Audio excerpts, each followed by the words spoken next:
Hey guys, it's Chris at Highline Guitars. You're watching another one of my YouTube guitar building videos. If you're new to my channel, welcome. I hope that by the end of this video, I'll have earned the honor and privilege of your subscription.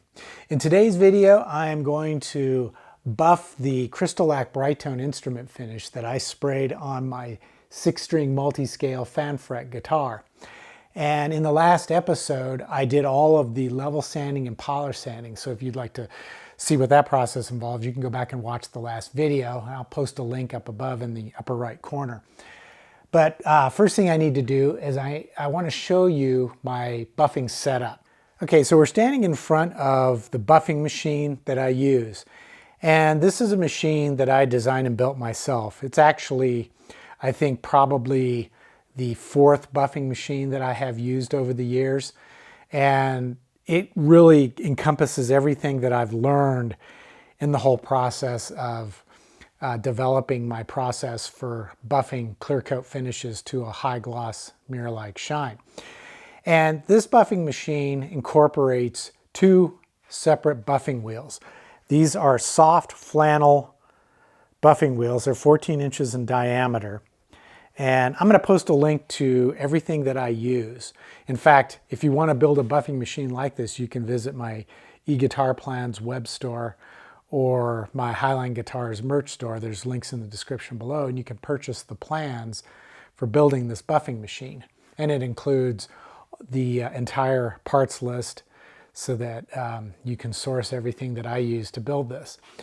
The reason it has 2 wheels is because on one wheel, I'm using a medium cut compound, and on the other wheel, I'm using a fine finish cut compound. Now, the compounds I use are Manzurna solid compounds. This is a P204 medium cut compound, and then this is the P275 fine finish cut compound. And I use this compound on this wheel, and then this compound on this wheel. You never want to cross-contaminate because you'll ruin the ability to get a really scratch-free high gloss shine. So this stick always has to be used with this wheel. Now, typically I like to use 3 14-inch wheels on each side. I've got 3 on this one, but I've only got 2 on this one because when I ordered, I wanted 6 wheels, 3 for each side, and unfortunately, they only had 5 in stock. So I put 2 on this side, 3 on that side. But when it comes time to replace these wheels, I'm going to definitely try to get 3 on each side because it helps you to buff faster. Now you'll notice I've got these round plates of wood on each side, and that's just on this medium compound wheel. And what it does is it keeps the shape of the wheel so that it hardens the shape. It doesn't make it as floppy as like this one is.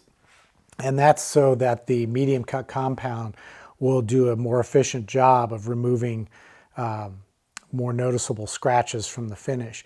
But then once I move over to this wheel, I want a much softer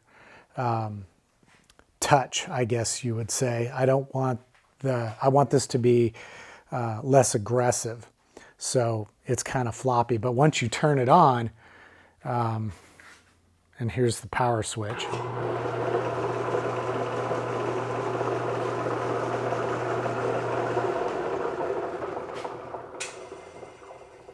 That holds the buffing wheel into the shape that it needs to be. Now you'll notice that the wheel spins down and away from me because when you're buffing, you want to buff during or up against the lower quarter of the buffing wheel. That way you can see what you're doing. And then if by chance the wheel were to catch the part that you're buffing, it's going to throw it down to the floor away from you. If I was to be buffing up here, because it's spinning this way, if it were to catch, it would throw the piece right back at me. And the buffing wheels are spinning fast enough that if that were to happen, it could cause serious injury. So you want to mitigate that by throwing the part away. Now, if I were to spin the other direction, I could buff up here at the top, but then I can't see what I'm doing. So it's better to always be buffing at the lower quarter And as a result, the wheel has to be spinning in this direction. That way, I'm not going to end up with a guitar neck or a guitar body hitting my face at hundreds of miles per hour. Now, this rather odd looking tool is a buffing rake. And I use this to clean the compound from the surface, because as you're buffing, a lot of heat is generated. And this buffing compound will tend to cake up on some of the fibers in the flannel. So every so often you want to clean out those clumps with a buffing rake. It's also important to inspect the wheel before and during your buffing operations. And anytime you see strands sticking out with clumps of compound on it, you want to take a pair of scissors and trim those off.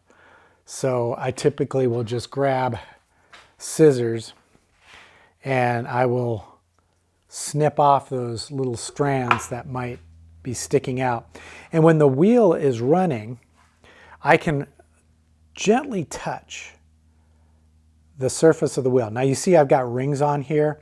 When I'm actually doing this, I'll remove those rings. You don't want any jewelry, anything loose. No loose clothing, no loose jewelry, nothing. That is just a recipe for a serious injury. At any rate, with the rings off, I will lightly touch this surface as the wheel's spinning. And if I feel strands stinging my fingers as they go around, and when I say stinging, they're not injuring my fingers, you can feel those strands slapping against your fingers. I'll stop the wheel, look for those strands, and then trim them off, because those could actually cause scratches in your finish. That's how fast the wheel is spinning. So wheel maintenance is critical to getting a really good high quality finish. Now let's move to the other side of the wheel. And right down here you see the motor that I use. And this is a 1 horsepower motor. It spins at 1800 RPM. And then it has a pulley on the front. And I believe that's a 1.5 inch diameter pulley. And then it runs up into the back here and it spins a 4-inch pulley. So the wheels themselves are spinning at around 900 RPM, which I find is the ideal speed to spin the wheels and to get a nice quality finish in just about any type of finish that we use on guitars, whether it's nitrocellulose, polyurethane, acrylic, whatever it is you use, polyester. Actually, with polyester, you can spin a little faster because that finish is so incredibly hard, but I'm not using polyester that much. I use primarily these days the Crystalac Brightone water-based finish. So 900 RPM is about the speed that you want to use. And then I use one of these link belts because they spin very smooth. There's no vibration present. And for the shaft, I'm just simply using a threaded shaft that I got from McMaster Carr. And this is a 1.25 inch diameter shaft. And when I purchase wheels, I'm buying my wheels from Bayland. And again, I'll put links for these parts in the description below, or at least for the buffing wheels. And when you purchase from them, you can actually tell them what size hole you want. So you can use any size shaft. And this seems to work really well. And then I have 2 nuts on each side that serve as jam nuts. So I don't have to worry about different direction threading.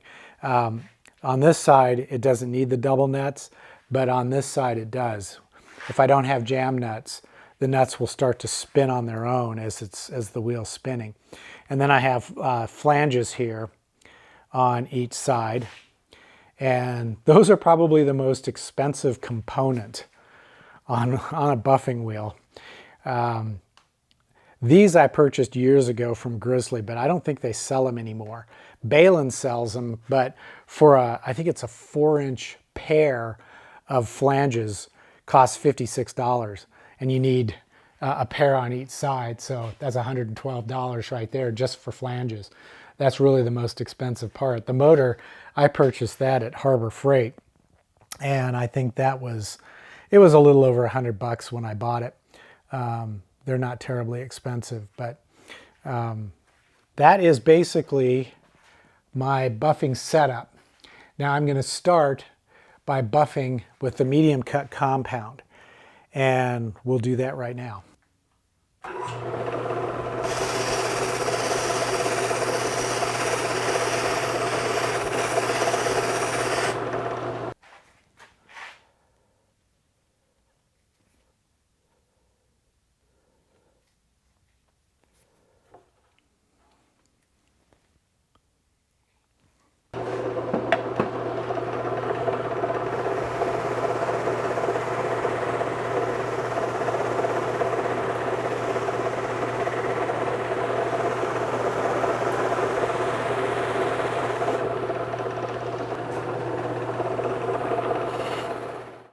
Now, as far as the actual buffing technique I use, there's two things that you've got to keep in mind. First of all, you need to keep the part that you're buffing moving constantly. You don't want to stop and linger in any one spot.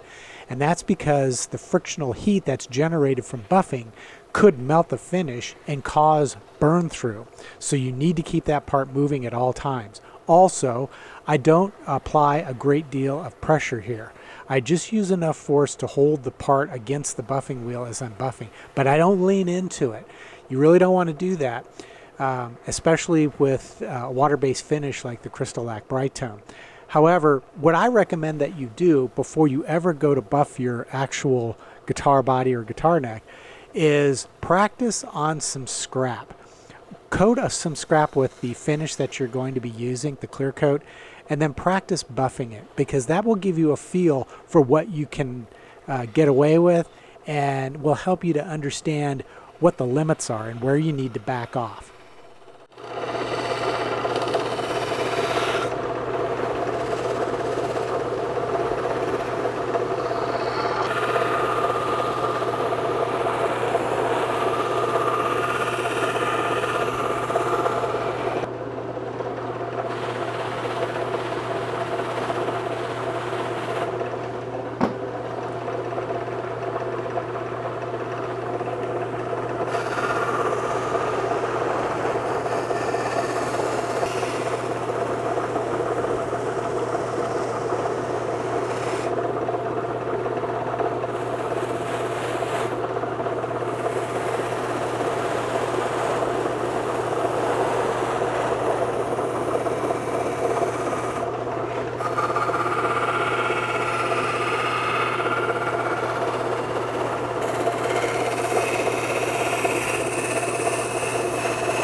Now, since buffing generates quite a bit of frictional heat, I need to let it cool down before I can proceed with the next step. So I'm just going to hang it up and I'll let it sit for about 30 minutes. Then I'm going to come back with a really soft towel and I'm going to wipe off any of the buffing compound residue that remains on the surface. But I have to let it cool first. If I do that now, if I try to wipe it off now while the body's still warm, the surface of the clear coat could get scratched. So I'm going to let it sit. We'll come back in about 30 minutes. Okay, it's been 30 minutes and my clear coat finish has cooled off after buffing with the medium compound. So what I need to do now is I need to wipe off all of the residue from that buffing compound because I don't want it to contaminate my finish wheel. So I'm just going to use, these are soft fur claws that I get at my local dollar store. They're incredibly soft and I can just wipe off all of that residue that remains on the surface so I won't contaminate my fine finishing compound.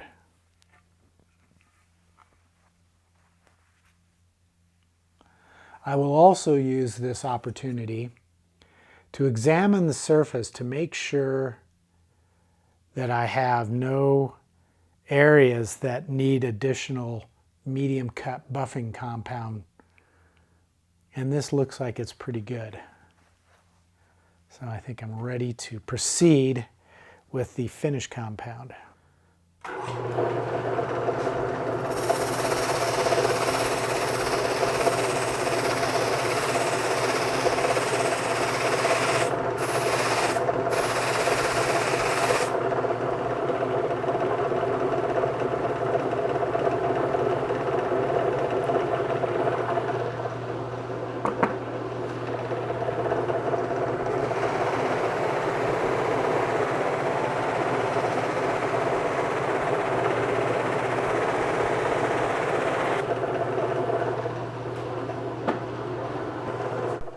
The process for buffing with the finishing compound is exactly the same as when I buffed with the medium compound. I want to apply light pressure and I want to keep the guitar body moving constantly against the surface of the buffing wheel. I don't want to linger too long in any one spot, because even though the finishing compound is far less aggressive than the medium compound, it will still burn through the finish if I'm not careful. Now, just to be clear, the medium compound is intended to remove the 3000 grit sanding scratches that were left over from the polish sanding process, and it will bring up the initial shine. However, it's this finishing step that really brings that mirror-like high gloss shine to its fullest.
All right, so the buffing is now complete, and I'm going to hang it up, let it cool down for another 30 minutes before cleaning off that finishing compound residue.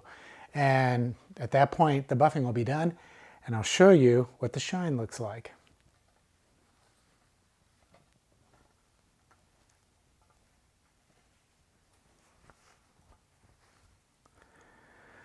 All right, so that is how the finish looks after buffing it. And if you look closely at the light that's reflecting off that surface, it is a crisp, sharply focused reflection. There's no jagged edges, no fuzziness, no wiggly lines, no waviness. That is the sign of a properly leveled, polished, and buffed clear coat finish.